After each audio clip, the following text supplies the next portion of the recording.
Welcome friends, mister রান্নাঘর থেকে সুমা বলছি।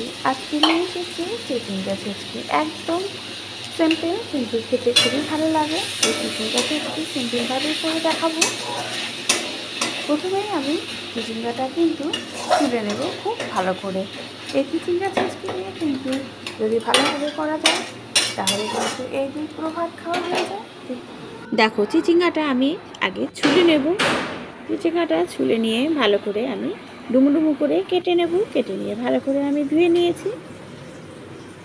বেশি কিছু একদম ইনগ্রিডিয়েন্টস লাগে না, সামান্য উপকরণ দিয়ে কিন্তু রান্নাটা রেডি হয়ে যাবে।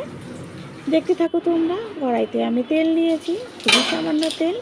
তারপরে দিয়ে দিচ্ছি হচ্ছে কালো জিরে ফোড়ন, তার সাথে একটু নুন দিলাম। নুন দিয়ে পেঁয়াজ কুচি নিয়েছি, পেঁয়াজটাকে ঝিরিঝিরি করে কেটে নিয়ে ভালো করে একটু লাল লাল করে ভেজে নেব।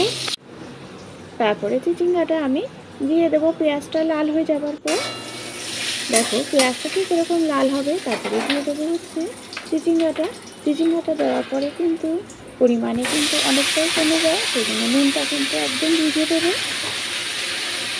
তারপরে একটু স্লাইড হলুদ দিয়ে ভালো করে নাড়াচাড়া করে আমি এটাকে ঢেকে রাখবো। ঢেকে রাখলে এর থেকে সামান্য জল বেরোবে, এতে কিন্তু চিচিঙ্গা পুরো মেটে যাবে আর খুব চটপটাও কিন্তু রান্না হয়ে যায়, খেতেও খুব ভালো লাগে। দিয়ে দিচ্ছি একটু কাঁচা লঙ্কা, তারপরে দিয়ে দিচ্ছি একটু চিনি দেওয়ার পরে আরেকটু নাড়াচাড়া করবো।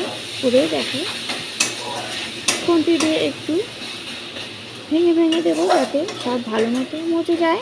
মজে যাওয়ার পরেই কিন্তু এটা রেডি হয়ে যাবে চিচিঙ্গা ছেচকি। Thank you.